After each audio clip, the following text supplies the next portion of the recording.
So there's obviously been a lot of iterations of Batman over the years. I think everyone's got a favourite, probably. Have you got a favourite, Bats?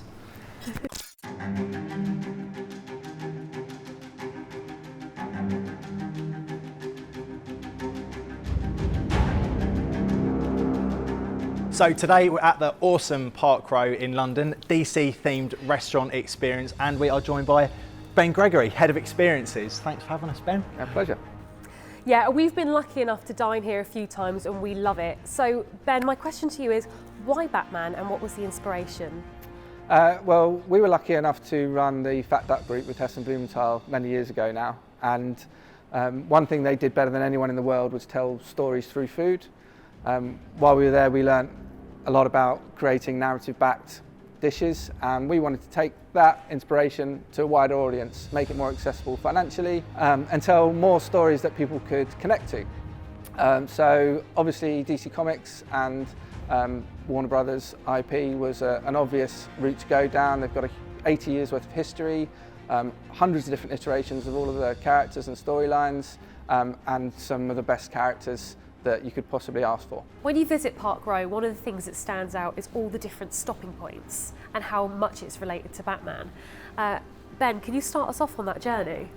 Sure. So when you arrive at Park Row, you come into Wayne Manor. It's supposed to be a Bruce Wayne study, lounge area. You use that as the traditional entrance to the Batcave.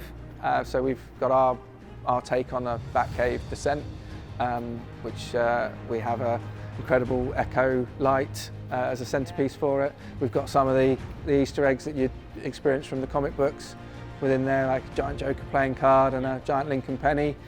We stopped short of the giant animatronic T-Rex for money and maybe one day. And then you enter the main restaurant itself, which obviously split up into different areas which are based on different characters. Yeah, and then the first bar that you enter is Pennyworth's, which is named after Alfred Pennyworth, Bruce Wayne's butler. Yeah, absolutely. Pennyworth's is a very British-inspired area. It's very much the entrance to the restaurant where people often have a welcome drink. It's got a big whiskey selection. We have a whiskey decanter that uses cantilever pour to fill up your glass of whiskey, and every time you take a sip you put it back on the sensor and it will just top you up, so you never get to the bottom of that glass. Yeah.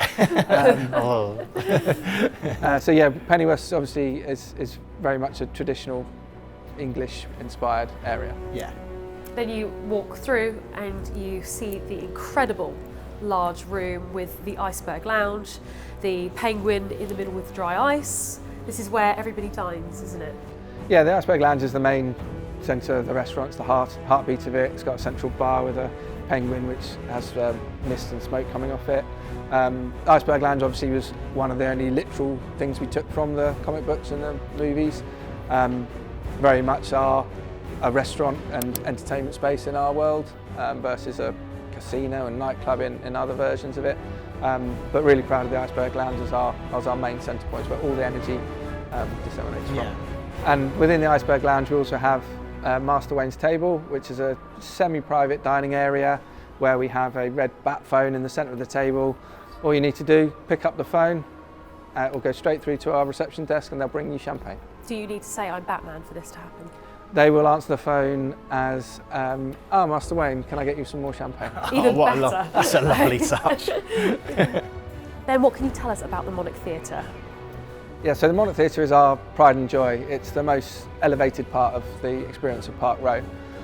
It's a 10-course tasting menu where we use projection mapping around all 4 walls to completely immerse you in different environments. Now, each environment changes depending on which course we're on. Each course is based on a different character, and there's an overriding narrative throughout the entire menu where we try and tell you some of the backgrounds of the different characters, the main emotions that they're trying to elicit, and basically educate while entertain customers within the environment. There's no question that the food here is absolutely incredible.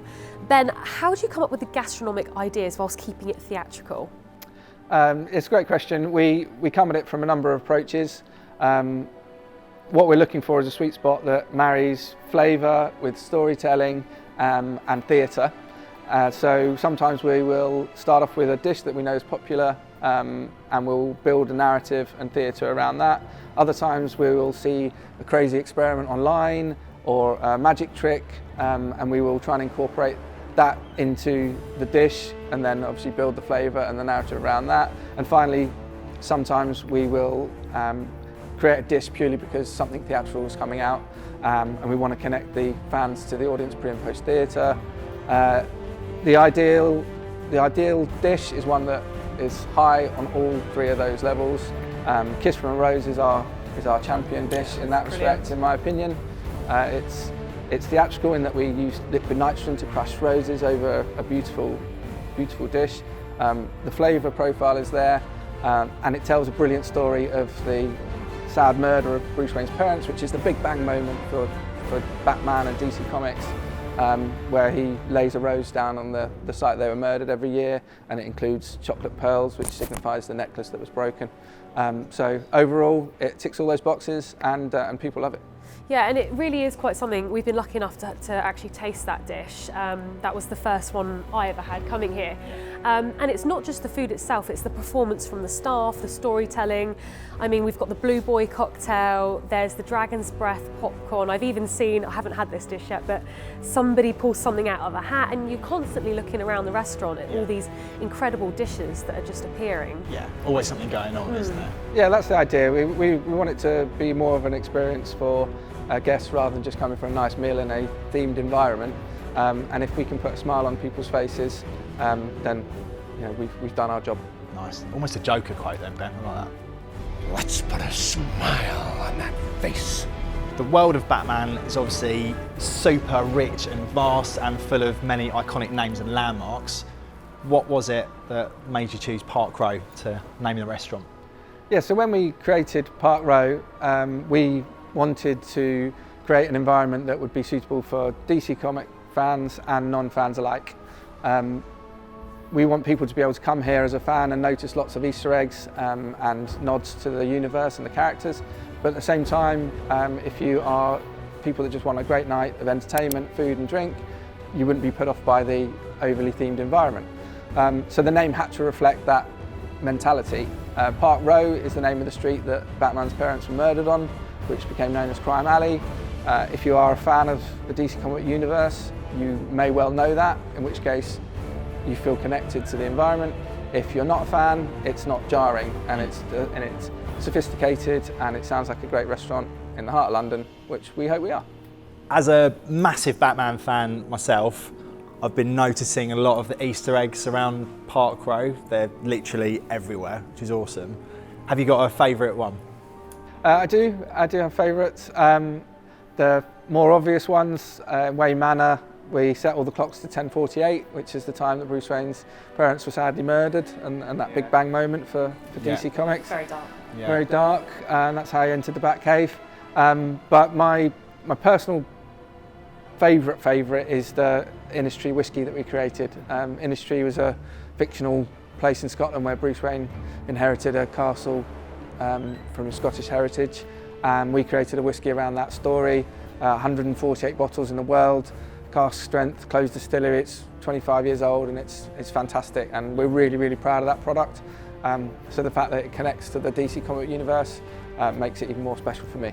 So there's obviously been a lot of iterations of Batman over the years. I think everyone's got a favourite, probably. Have you got a favourite Bats? Of course I do. As much as I love the Nolan verse, my favourite Batman is Keaton. Yeah, iconic. He's very iconic. He plays it brilliantly. He's got some of the most iconic sayings that come out of that original Batman movie as well. He's a wonderful actor. If I could choose one Batman to come to Park Row and dine with us, it would be him. And I was lucky enough to see The Flash recently, and he just reprises that role perfectly. He's wonderful with the interaction with Ezra, and yeah, he's just a legend. You'd have to have him here on the Master Wayne's table, wouldn't you? Oh, absolutely. Give him the bat phone, yeah. Pick If up you're the listening, bat phone for free Keaton. champagne. Yeah. I think Michael Keaton is definitely someone who's never, not, why would you anyway, he's never let being Batman go. Even though he hadn't played the role for like 31 years since Batman Returns, he's always been Batman. Turning up at university campus saying, I'm Batman. In other films, whispering to other actors, I'm Batman, in between takes. So I think he's a legend. I think maybe he is Batman. He might be Batman. Yeah, he's a legend. What are you? I'm Batman. Thanks so much, Ben, for having us here today at Park Row, London. It's been an incredible experience.